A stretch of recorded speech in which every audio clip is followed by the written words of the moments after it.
Hey there, Adam from Splendid Sports here.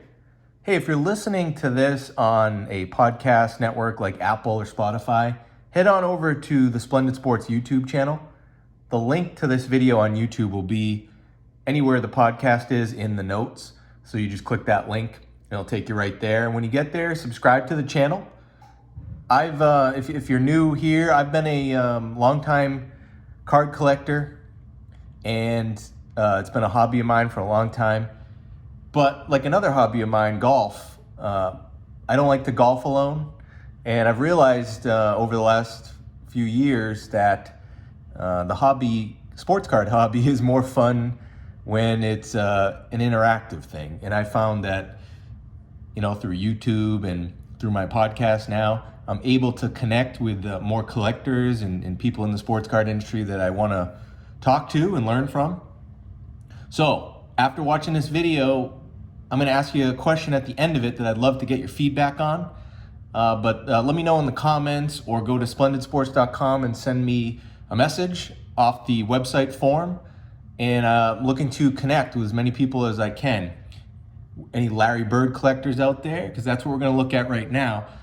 Two Larry Bird cards that I call grading wins for me. As you can see here, the first one, 1991 Hoops, Larry Bird, number 9.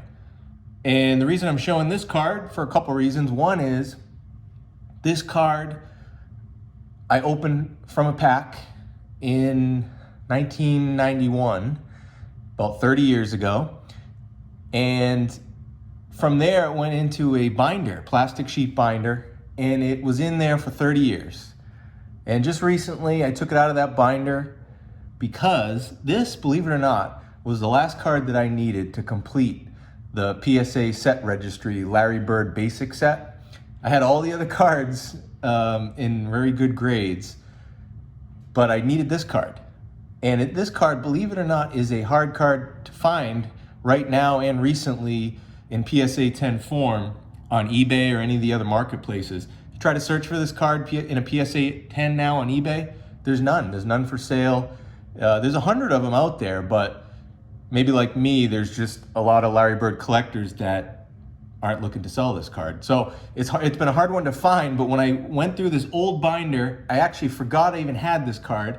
I looked at it, and it looked, as you can see, perfectly centered, in great condition. And now I've submitted some cards to PSA, but I've never actually, until this one, I never received a gem mint, because most of the cards that I send are either vintage or cards from the 80s and 90s.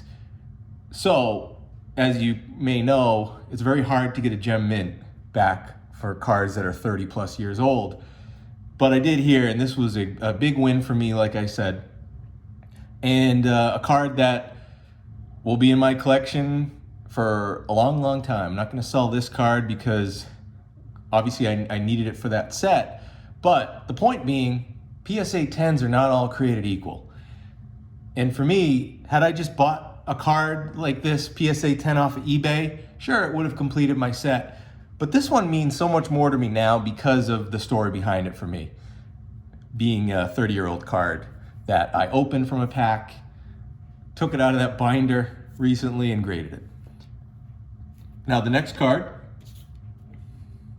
same situation, different grading company as you can see. This card was in that same binder.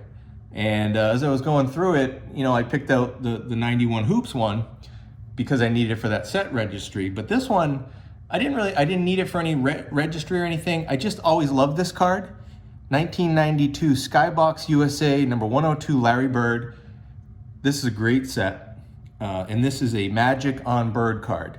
Magic Johnson did a card like this for everyone on the 92 Dream Team.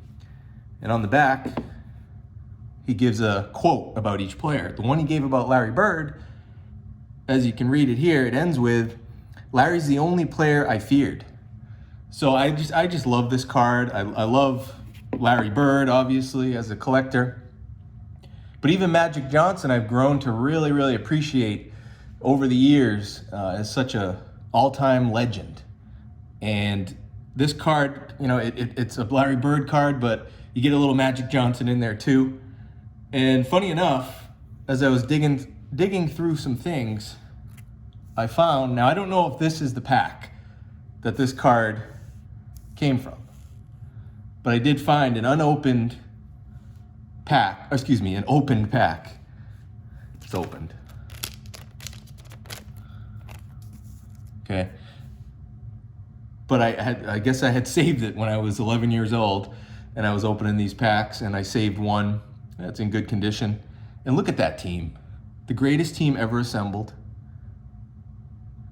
1992 Dream Team. What a fun time for me. Exciting. I was 11 years old, and the summer of 92 was the pinnacle of basketball for me. Watching this Dream Team go to the Olympics. It was the first year that we had our professionals playing, and they just dominated, won the gold. And I do remember I actually had a t-shirt. I was so excited about this team and the whole Larry Bird, Magic Johnson thing. Oh, and there was a guy named Michael Jordan on that team too, as you can see.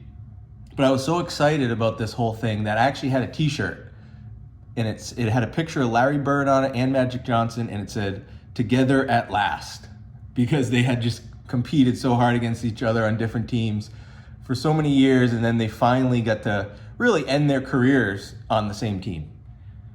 And so this card here, same idea. It just means so much more to me, in a card that I'll never get rid of, always be in my collection, because it's a great card, but also because, again, it's that cool story that I opened it from a pack when I was 11, put it in that binder, and took it out of that binder recently, and it came back here, an SGC 10, which, to talk about a grading company for a second, the SGC 10 is actually the toughest gem mint of all the major grading companies. I submit cards to SGC and PSA, but I'm a huge fan of SGC right now, and very proud to have this card in a gem mint condition, which is extremely difficult to get for these type of cards from the 90s, 80s, 90s. It's, again, 30 years old now. So it means a lot to me. So here's the question I was going to ask. I want to leave you with, and hopefully you can give some feedback on in the comments. Do you think Larry Bird and Magic Johnson, for that matter, do you think those guys are good long-term investments right now, from this point forward? Because that's the type of collector and long-term investor I am with sports cards. I'm not a flipper or anything like that. I try to collect cards that I obviously connect with and love, like these. But the cards that I will sell one day, I try to collect those that I feel will go up in value in the long term. I think Larry Bird and Magic Johnson are great long-term investments. But let me know what you think. Are they overpriced right now? Are they underpriced? What do you think? Do you think the appreciation for them will grow over the years, like it has for some other players, like a Bill Russell that we're seeing right now, where as he's getting up in age, I feel like there's a lot more appreciation for a guy like Bill Russell than there was in years past. Maybe Magic and Bird are headed that way over the next 10, 15, 20 years, something like that. But you let me know in the comments. Thanks again.